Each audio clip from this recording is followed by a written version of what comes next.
എഴുമങ്ങാട് സ്ഥിതി ചെയ്യുന്ന എരട്ടിച്ചാർത്ത് മഹാദേവ ക്ഷേത്രത്തിൽ മാർച്ച് 20 മീനം 6 വെള്ളി മുതൽ മാർച്ച് 25 മീനം 11 ബുധനാഴ്ച വരെ നടക്കുന്ന പരിപാടിയിൽ എല്ലാവരുടെയും സഹകരണം പ്രതീക്ഷിക്കുന്നു. എഴുമങ്ങാട് ഇരട്ടിച്ചാർത്ത് ശിവക്ഷേത്രത്തിലാണ് ഇപ്പോൾ നിൽക്കുന്നത്. ഇവിടെ വടക്കേത്തേവർ എന്നറിയപ്പെടുന്ന ഒരു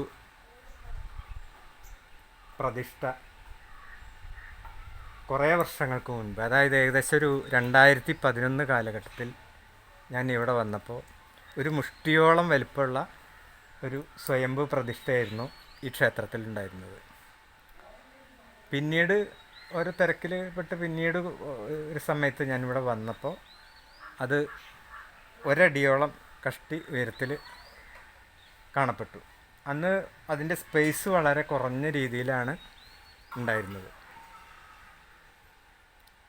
ഇപ്പോൾ ഈ 20-ാം തീയതി മുതൽ, അതായത് മാർച്ച് 20 മുതൽ 25 വരെയുള്ള ദിവസങ്ങളിൽ ഇവിടെ പ്രതിഷ്ഠാദിനം ഒക്കെ ഇട്ട് നടത്താൻ പോവുകയാണ്. ഇവിടുത്തെ പ്രധാന ദേവരെന്ന് പറയുന്നത് അകത്തുണ്ട്.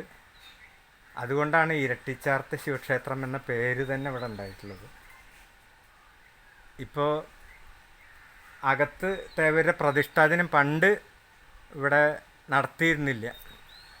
അപ്പോൾ ഇപ്പോൾ അടുത്ത കാലത്ത് ആ ക്ഷേത്രത്തിൻ്റെ പുരോഗമന പ്രവർത്തനങ്ങൾക്ക് വേണ്ടി ആലോചിച്ചപ്പോഴാണ്, പ്രശ്നം വെച്ച് നോക്കിയപ്പോഴാണ് അതിൻ്റെ പ്രതിഷ്ഠാദിനം നടത്തണം എന്നുള്ള തീരുമാനത്തിൽ കമ്മിറ്റിയും കൂടിയിട്ടൊക്കെ തീരുമാനിച്ചത്. അപ്പോൾ അതിനുവേണ്ടി നോക്കിച്ചതിൽ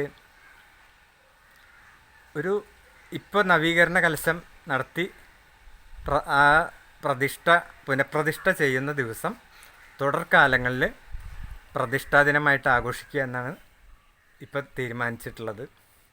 അപ്പോൾ അതോടൊപ്പം തന്നെ ഈ ഇവിടെയുള്ള ഉപദേവന്മാരുടെയും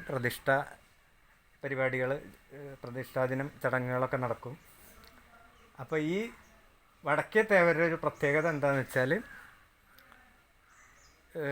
ഇവിടെ വളരെ പ്രശസ്തനായിട്ടുള്ള എഴുത്തുകാരൻ വാസുദേവൻ മൂസത് ആണ്.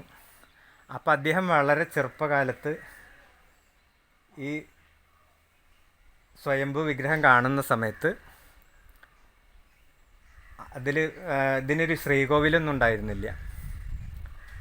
അപ്പോൾ ഈ കുട്ടികൾ സാധാരണ ക്ഷേത്ര പരിസരത്തൊക്കെ വന്ന് ക്ഷേത്രത്തിൻ്റെ 4 പുറമൊക്കെ നടക്കുമ്പോൾ അറിയാതെ കുട്ടികൾ മൂത്രമൊഴിച്ച് അങ്ങനെ അത് കണ്ടെത്തി.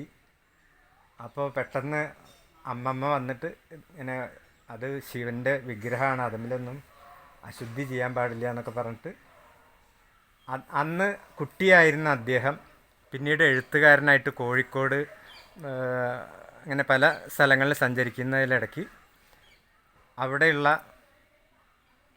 ഒരു പട്ടര സമുദായത്തിൽപ്പെട്ട ഒരാളെ പരിചയപ്പെടുകയും അദ്ദേഹത്തിനോട് ഈ വിവരം പറഞ്ഞതിൻ്റെ അടിസ്ഥാനത്തിൽ അവരുടെ സ്പോൺസർഷിപ്പിലാണ് ഈ ശ്രീകോവിൽ ആദ്യം ചെറുതായിട്ട് ഇവിടെ പണി കഴിപ്പിച്ചത്. പിന്നീട് അതിന് നല്ല രീതിയിൽ പുരോഗമന പ്രവർത്തനങ്ങൾ നടത്തിയിട്ട് ഇപ്പം നല്ലൊരു ശ്രീകോവിലായിട്ടാണ് വടക്കേത്തേവരിയ്ക്കുന്നത്. അപ്പോൾ എന്താ നമുക്ക് ഇതിൽ നിന്ന് ഒരു മനസ്സിലാക്കാനുള്ള കാര്യം എന്താ വെച്ചാൽ, നമ്മൾ ഈ ദൈവത്തിനെ ആരാധിക്കുന്ന വേളയിൽ ഇപ്പോൾ ദേവന്മാർക്ക് വരുന്ന ഈ വ്യത്യാസങ്ങളൊക്കെ എങ്ങനെ വരുന്നു, അതൊക്കെ നമ്മൾ ഒന്ന് ചിന്തിക്കേണ്ട വിഷയമാണ്. കാരണം ഇത് ഞാൻ ആദ്യം കാണുമ്പോൾ പറഞ്ഞില്ലേ, ഒരു ചെറിയ ഒരു മുഷ്ടി ചുരുട്ടി അത്ര വലുപ്പത്തിലേ ഉണ്ടായിരുന്നുള്ളൂ. ഇപ്പോൾ അത് ഒരടിയോളം വ്യാസമുള്ള ഒരു